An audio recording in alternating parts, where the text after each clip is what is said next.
Good morning, afternoon, or evening, fellow truth seekers.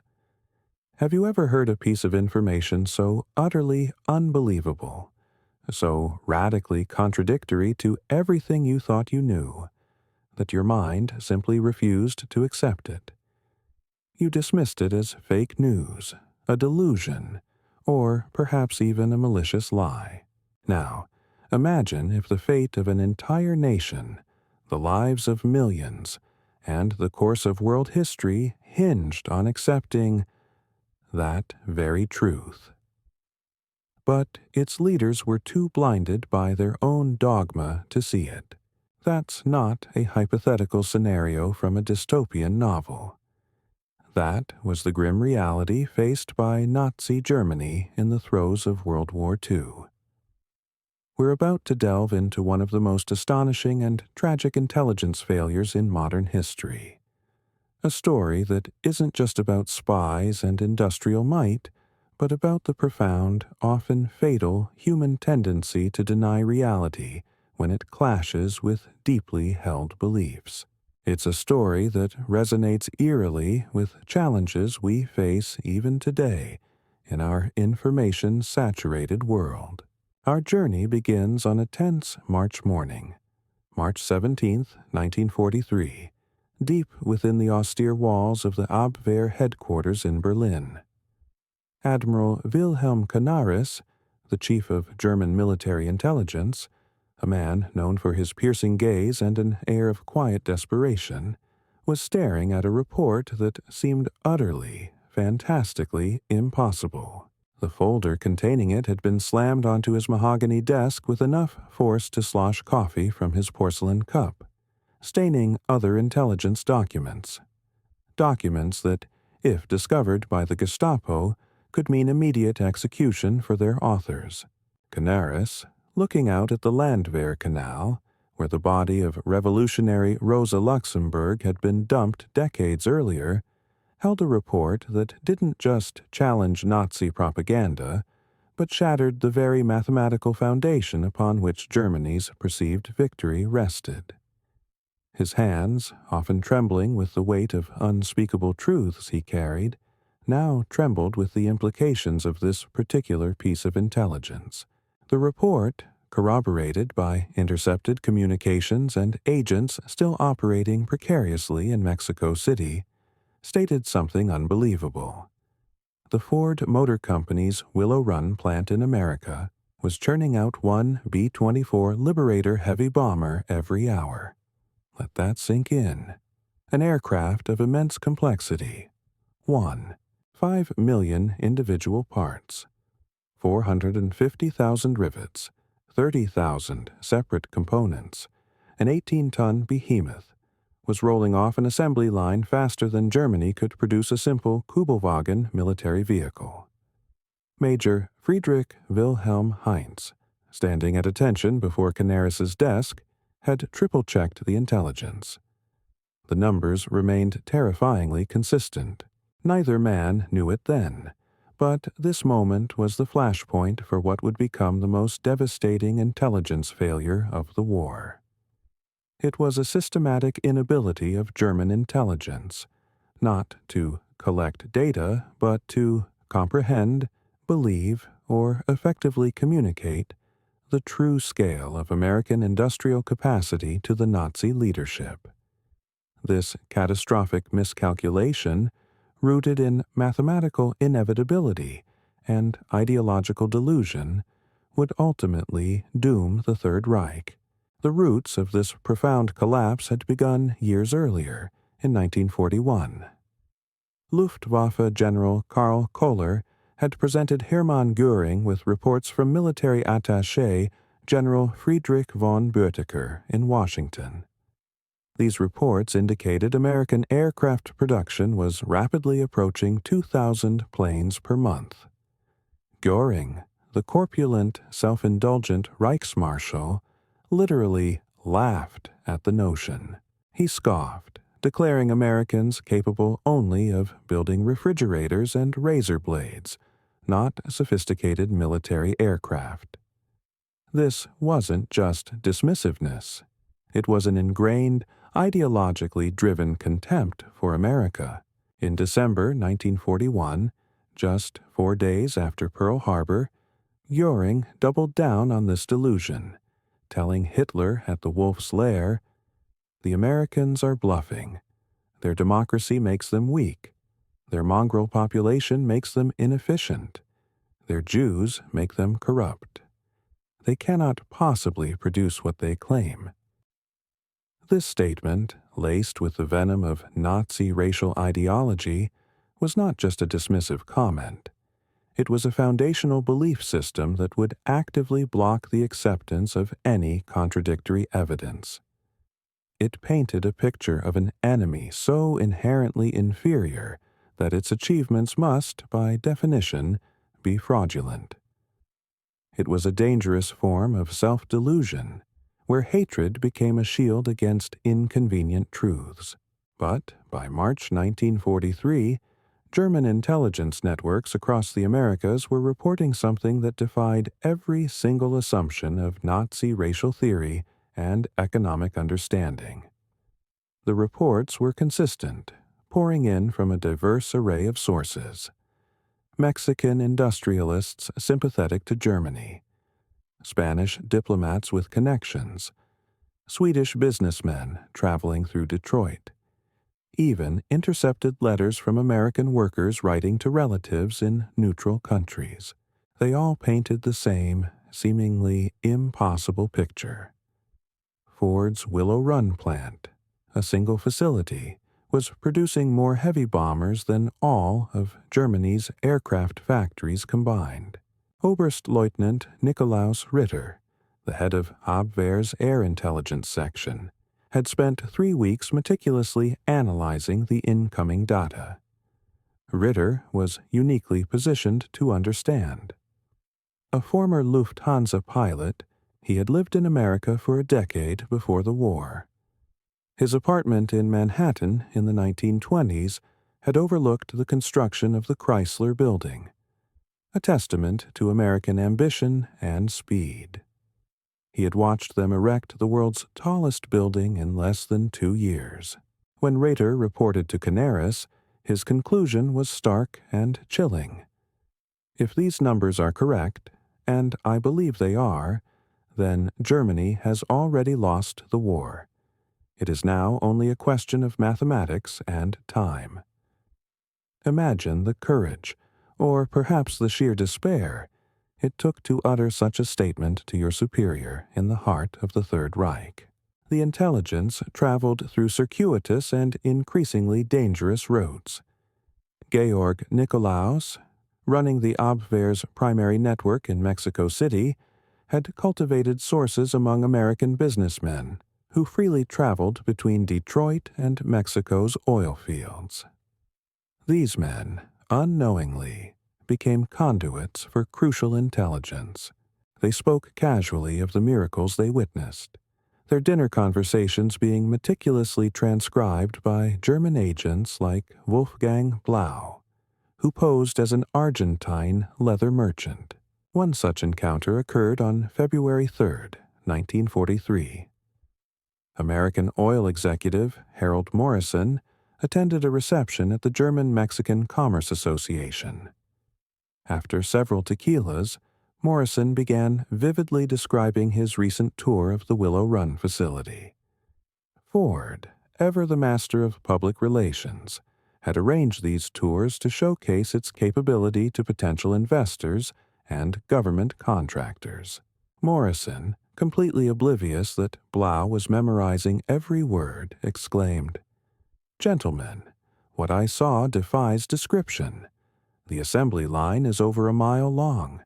The building is so vast that clouds form inside it, and it sometimes rains within the factory." He went on to describe the 42,000 workers, including thousands of women, Negro women, building the most complex machine ever created. He pulled out a pencil, sketching on a napkin. 2 bomb bays, each holding 4,000 pounds of ordnance, 4 engines, 1 to 200 horsepower each. He described how the bombers were built in sub-assemblies, converging like rivers flowing into the sea. Blow, trying to sound casually interested, probed for weaknesses. But surely such complexity means frequent breakdowns, production delays? Morrison laughed. That's what Consolidated Aircraft thought. They mocked Ford, said you can't build planes like cars. But Ford broke the bomber down into 60,000 separate operations. Each worker performs the same task over and over. A woman who yesterday was making breakfast for her children now installs hydraulic lines in the tail section. They train them in days, not months. This anecdote is incredibly revealing. It highlights not just the scale, but the methodology of American production. Ford didn't just throw resources at the problem. They applied the revolutionary principles of industrial engineering, honed on the Model T, to the most complex machine of its era. They didn't need highly skilled craftsmen for every single task. They broke down complex jobs into simple, repeatable actions, allowing a rapidly trained, diverse workforce to achieve incredible efficiency. This was the genius that Nazi ideology simply could not grasp. It wasn't just about output. It was about the philosophy of production, a philosophy deeply intertwined with the democratic ideal of leveraging all available human potential. Perhaps the most detailed intelligence came through Francisco Franco's officially neutral Spain. Colonel José Hungría, the Spanish military attaché in Washington, maintained close relationships with American aircraft manufacturers.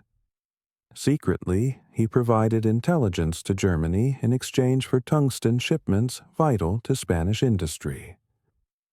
In March 1943, Hungría attended a reception at the Argentine embassy, where he met Charles Sorensen, Ford's production chief and the true architect of Willow Run. Sorensen, believing he was speaking to a representative of a neutral nation that might purchase aircraft after the war, spoke freely, indeed proudly, about the plant's capabilities. Sorensen recounted his initial visit to Consolidated's San Diego plant in 1940. They were building B-24s outdoors in the sunshine, each one different from the last, taking 180,000 man-hours per aircraft. I knew we could do better. Hungría, claiming professional interest as a military engineer, pressed for details. Sorensen, beaming with pride, obliged. I spent one night in my hotel room in San Diego, sketching out the entire production flow. We would build bombers like we build cars, not by having workers swarm over a stationary aircraft, but by moving the aircraft past stationary workers. Each worker would perform specific tasks repeatedly, achieving perfection through repetition. This was the pivotal shift, from craft production to true mass production for aircraft. The Spaniard, likely astonished, asked about the workforce challenges inherent in such complexity. Sorensen's reply again underscored the American approach, so alien to the Nazi mindset. We built an apprentice school that trains 8,000 workers weekly. Women comprise 40% of our workforce. They're actually better at detailed work, smaller hands for tight spaces, more patience for repetitive tasks. We have Negro workers operating sophisticated machinery. We have boys of 16 managing supply logistics. Democracy, Colonel, he emphasized, means utilizing all available human resources. This wasn't just a logistical detail, it was a fundamental clash of worldviews. While Nazi Germany purged its society of those deemed inferior or unfit, America embraced a diverse workforce, recognizing that talent and capability transcended race, gender, or age. This wasn't merely a moral choice for America. It was a pragmatic, strategic advantage that Germany simply could not comprehend or replicate because it fundamentally contradicted their core racist ideology. They literally couldn't imagine a black woman building a sophisticated machine, let alone doing it with speed and precision. Through Swedish, Argentine, Japanese, and Turkish channels, German intelligence continued to receive consistent reports confirming Willow Run's production rate. Swedish engineer Erik Lundberg visited the plant in March 1943, reporting, "The plant operates with an efficiency that defies European understanding. They use 1,600 specialized machine tools, many designed for single operations. The capital investment is staggering, perhaps $200 million for tooling alone. To put that in perspective, $200 million in 1943 is equivalent to over $3.4 billion today. This was an unprecedented commitment of capital. Even a coded message to Tokyo from Japanese Commander Toshikazu Omi, intercepted by German intelligence, provided independent verification. This single factory produces more aircraft monthly than the entire Japanese aviation industry. By April 1943, German intelligence had assembled comprehensive data from 17 independent sources, all confirming the astounding production rate. The numbers were staggering. Willow Run alone was producing 650 B-24s monthly at its peak, with the entire American B-24 production exceeding 1,400 monthly. This wasn't just significant. It was a game-changer. Desperate for irrefutable ground truth, Canaris authorized Operation Pastorius, the insertion of saboteurs into the United States via submarine. George John Dash, leader of one of the two four-man teams, had lived in America for 20 years before returning to Germany in 1939.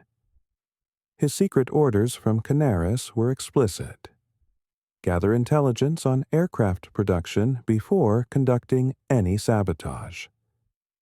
In the early morning hours of June 13, 1942, Dash's team landed at Amagansett, Long Island.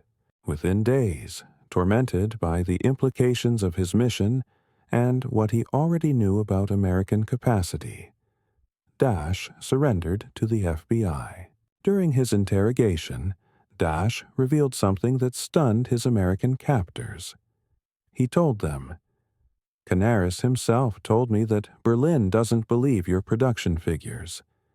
They think Willow Run is propaganda. He wanted photographs, employee counts, shipping records, proof that would force Göring to accept reality." FBI Special Agent Charles Landman asked incredulously, "They don't believe we're producing a bomber an hour?" Dash laughed bitterly, a laugh tinged with frustration and despair. "Agent Landman, I lived here. I've seen your automobile factories. I tried to tell them that if Ford could produce a car every minute before the war, they could certainly produce a bomber every hour during it. They accused me of being a defeatist. This exchange captures the heart of the tragedy. Even a saboteur sent to undermine American war efforts understood the truth, precisely because he understood American industrial culture. The irony is excruciating. The Nazis sent a man to verify what they believed was a lie, and he confirmed it was true, only to find his own superiors would never believe him. This wasn't just a failure of intelligence. It was a failure of the entire system to accept information that challenged the ruling ideology. On April 20th, 1943, Hitler's 54th birthday, Canaris personally presented the intelligence to Göring at Karin Hall, the Reichsmarshal's notoriously ostentatious hunting estate north of Berlin. This meeting would become legendary among German intelligence officers for Göring's complete and utter rejection of reality.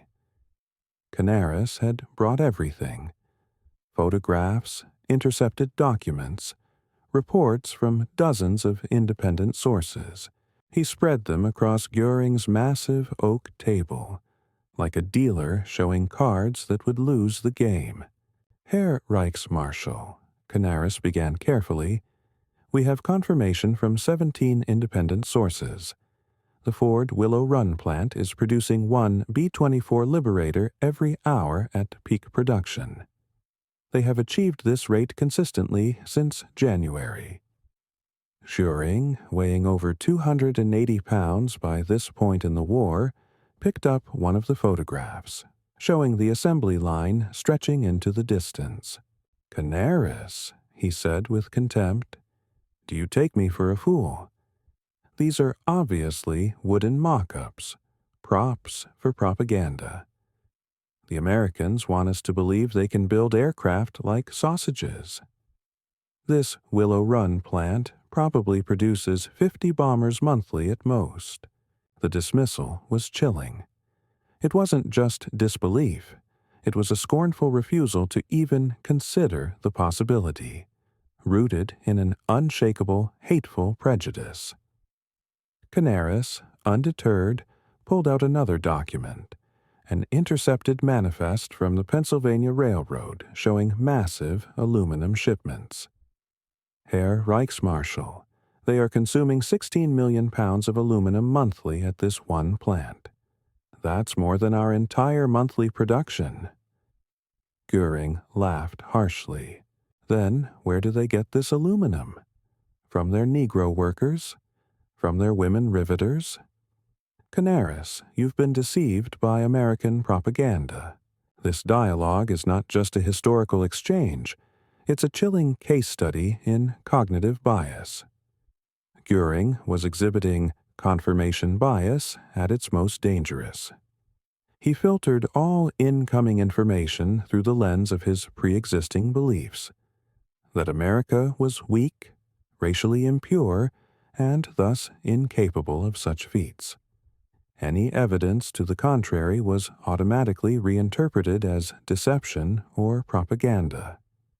The very attributes he disdained, diversity and the empowerment of women, were the precise factors contributing to America's industrial might. His contempt for these groups made him blind to their contribution. A week later, Canaris was summoned to the Wolf's Lair to brief Hitler personally. The meeting included Generals Jodl and Keitel and Propaganda Minister Joseph Goebbels. Hitler, engrossed in maps of the Eastern Front, where the Wehrmacht was preparing for Operation Citadel, the Battle of Kursk, listened impatiently. "Mein Führer," Canaris said, knowing he was risking his life. "If the Americans are producing 1,400 B-24s monthly, plus equal numbers of B-17s, plus their fighter aircraft, plus British production, the aerial bombardment of the Reich will soon exceed our defensive capabilities." Hitler's response was characteristic. "Admiral, the Americans are capable of mass production of simple goods, automobiles, refrigerators, but a bomber is not a car. It requires the precision, skill, dedication. While it took us 6 years to prepare for war, they claim to have achieved this in 16 months. It's impossible." General Jodl, attempting to engage with the numbers, made a calculation, suggesting that even a quarter of these figures would be devastating. "The figures are false," Hitler interrupted. "The Americans entered the war in December 1941. Building this miraculous factory and achieving this production in such time is impossible." This was another layer of ideological blindness. The Nazis had convinced themselves that their state-controlled racially pure system was inherently superior. The idea that a liberal democracy, with its diverse population and capitalist free market ethos, could outperform them in military production was anathema. It wasn't just a threat to their strategic plans, it was a fundamental challenge to the legitimacy of their entire ideology. Unknown to the Nazi leadership, Canaris had obtained film footage of Willow Run in operation through American intelligence contacts in Switzerland. This film, smuggled via Spanish diplomatic pouches, showed 5 minutes of the assembly line in full operation. Canaris and his deputy, Hans Oster, watched the film in a locked room in Abwehr headquarters. The camera traveled along the entire mile-long assembly line, B-24s in every stage of construction moving past at a steady pace. Workers, men, women, black, white, performed tasks with mechanical precision. A clock, visible in several shots, confirmed the timing. "My God," Oster whispered. "It's true." Canaris, his face etched with despair, lit the film with his cigarette lighter, watching it burn to ashes. "We cannot show this to them. They would accuse us of creating fake footage or being traitors."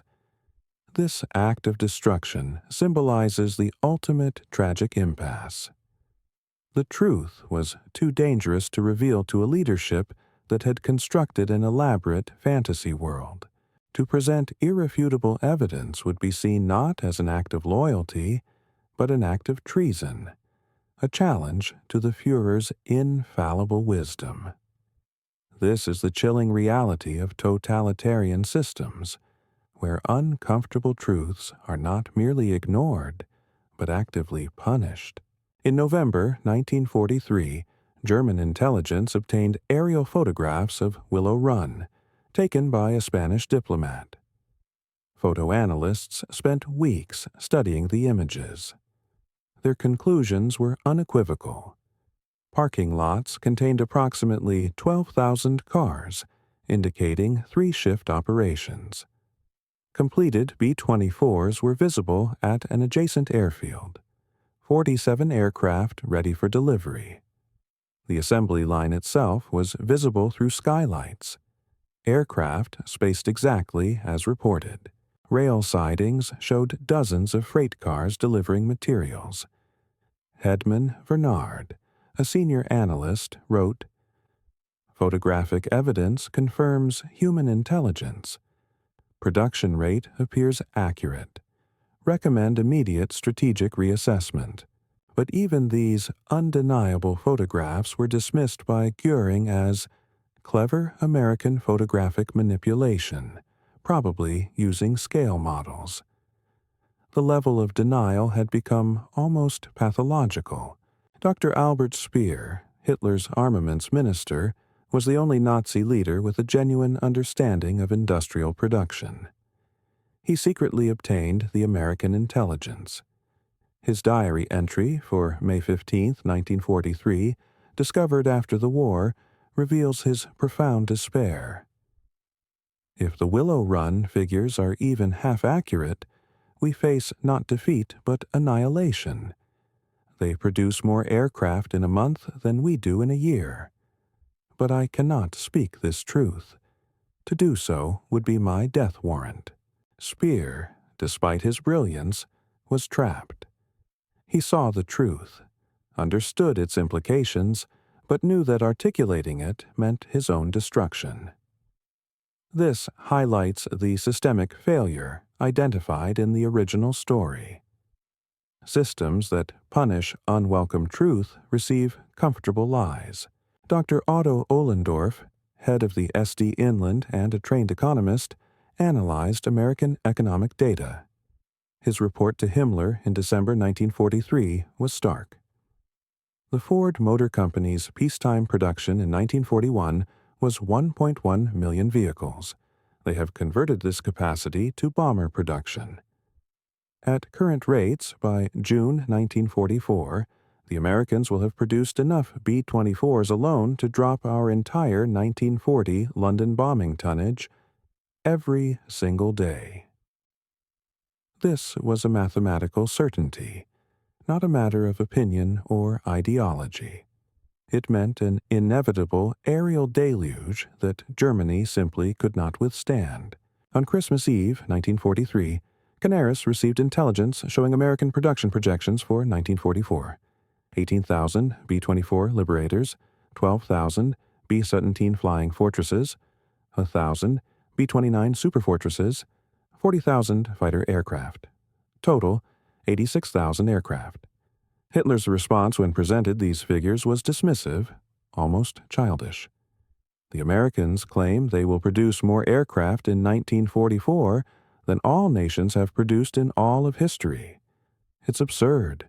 By February 1944, Canaris was removed from his position, suspected of defeatism and treason.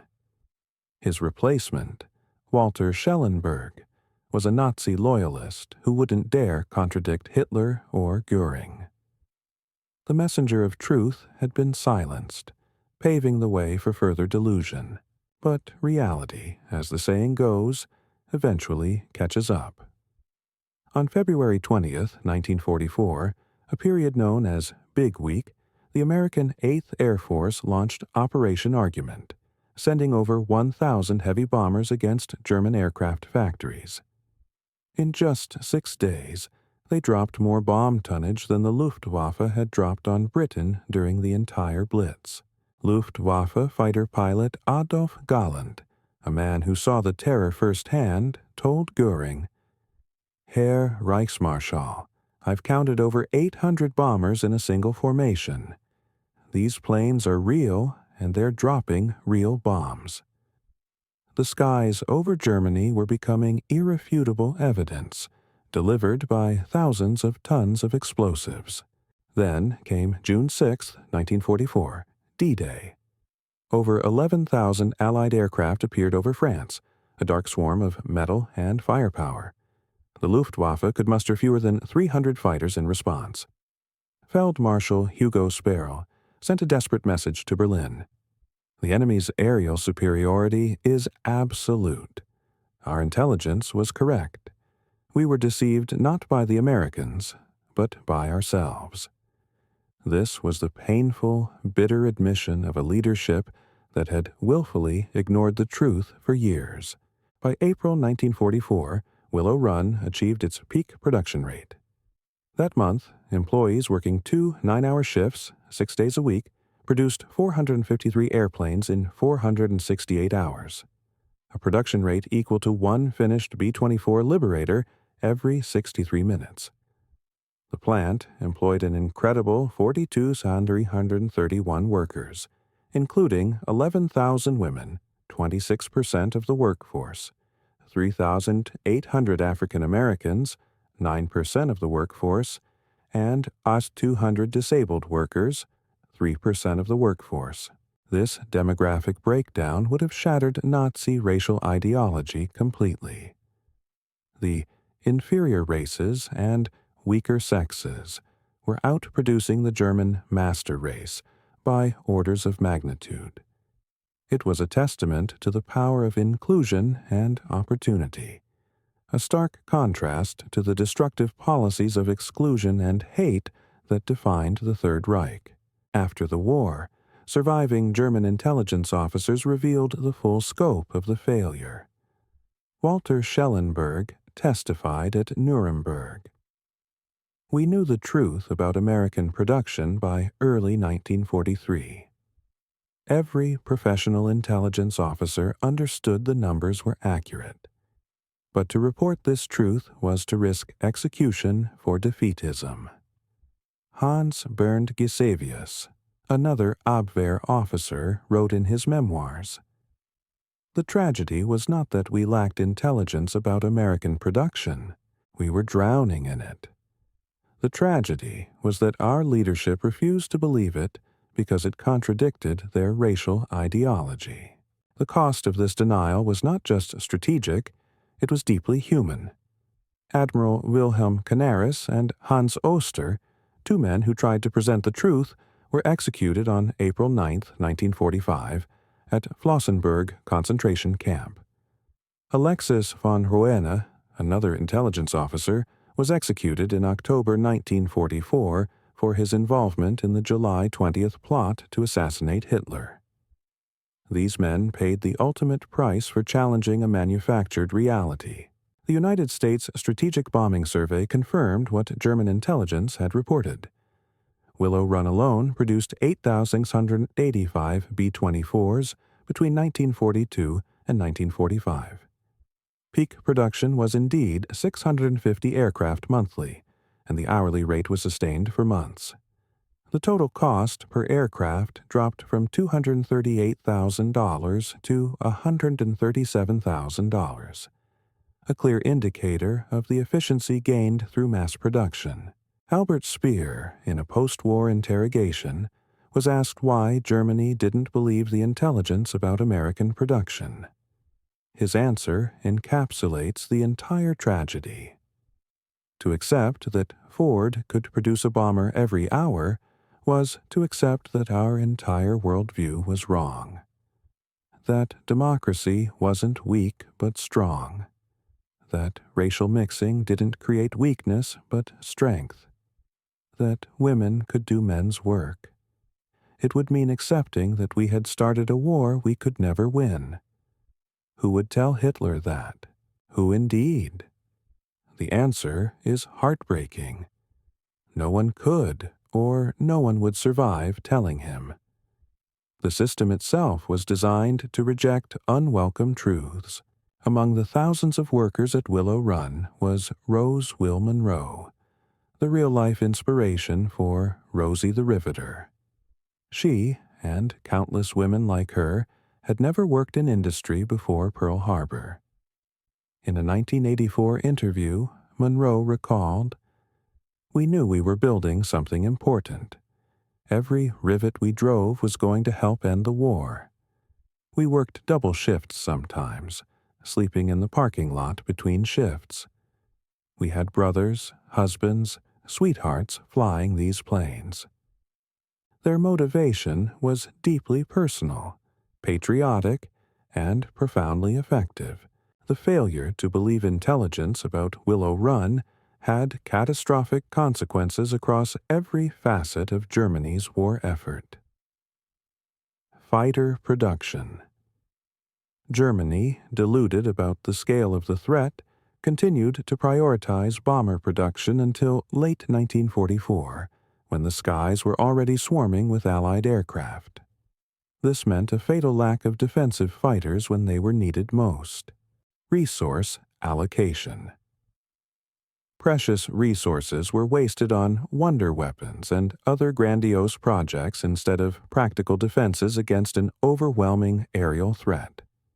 The economic analysis of captured documents revealed the true scale of this misallocation.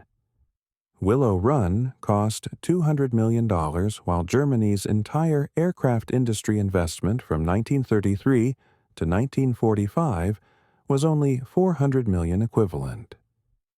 Willow Run's floor space was 5 million square feet, compared to all German aircraft factories combined at 8 million square feet. Willow Run's electrical consumption alone was 2.5 million kilowatts monthly, a single factory consuming more resources than entire German cities. Strategic planning. Operations were planned for facing hundreds of bombers, not thousands. This led to disastrous underestimations of Allied air power and its ability to cripple German industry and logistics. Chiefs, diplomatic failures. Peace overtures were delayed because the Nazi leadership failed to grasp the certainty of their defeat, believing they could still achieve some sort of stalemate or victory against a weaker, less productive enemy. By war's end, the full scale was revealed. Total B-24s produced 18,188, with Willow Run building 8,685 of them. Total B-17s produced 12,731. Total American aircraft produced between 1940 and 1945, 337,977. In contrast, total German aircraft produced in the same period, 94,700. The United States produced 3.2 times more aircraft than Germany, even while fighting a two-ocean war across two vast theaters. Historians rightly call the German intelligence failure regarding American production one of the most consequential in military history. It wasn't a failure of collection. German agents gathered accurate, detailed intelligence. It was a profound failure of acceptance. Leadership refused to believe intelligence that contradicted their deeply entrenched, ideologically driven worldview. Dr. Gerhard Weinberg, a renowned historian of World War II, concluded that German intelligence accurately assessed American production capacity by early 1943. Had this intelligence been believed and acted upon, Germany might have sought peace 2 years earlier, saving millions of lives. The story of Willow Run and the Nazi leadership's denial carries profound and enduring lessons that echo across history and into our modern world. 1. Cognitive bias is dangerous. Accurate intelligence, even overwhelming amounts of it, can be utterly rejected if it contradicts core beliefs or a leader's existing narrative. Confirmation bias, the tendency to interpret new evidence as confirmation of one's existing beliefs or theories, can be fatal. 2. Ideological blindness leads to disaster.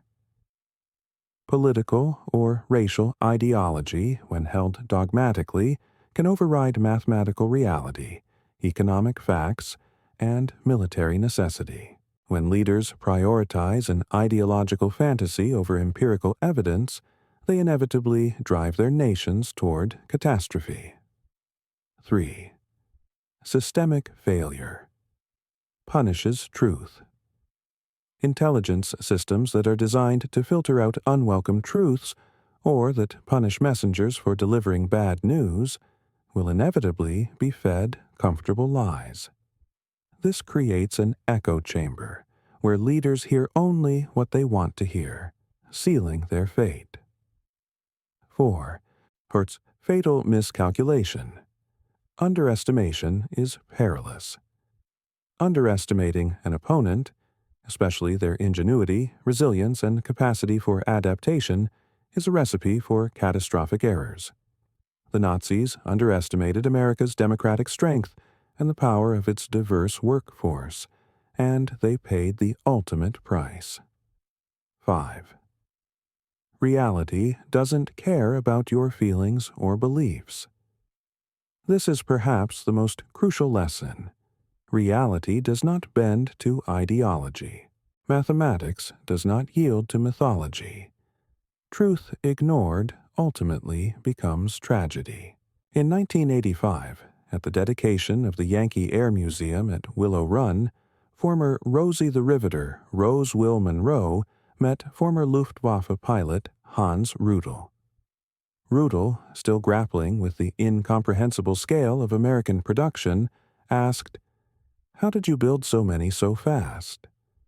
Monroe's answer was simple, profound, and utterly American. "Honey, we just went to work every day and did our job. Nothing fancy. Just punch in, build bombers, punch out.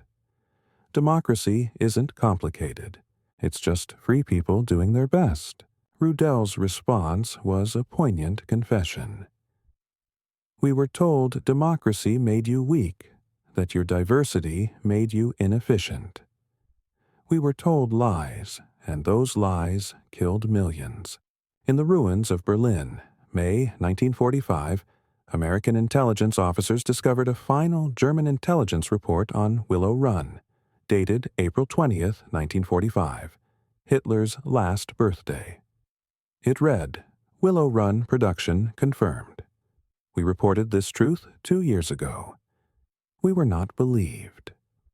Germany dies not from lack of intelligence, but from lack of wisdom to believe intelligence that contradicts what we wish to be true. Let future generations learn reality does not bend to ideology. Mathematics does not yield to mythology. Truth ignored becomes tragedy. That report was never delivered. By then, Hitler was in his bunker. The 1,000-year Reich had days to live and thousands of American bombers, many built at Willow Run, delivered the final, undeniable argument German intelligence had tried to make 2 years earlier. The verdict of history is clear. German intelligence was excellent in its collection, but German intelligence acceptance was catastrophically flawed. In that failure to believe uncomfortable truths lies a chilling warning for all nations, all leaders, and indeed, all of us. Reality doesn't care what you believe.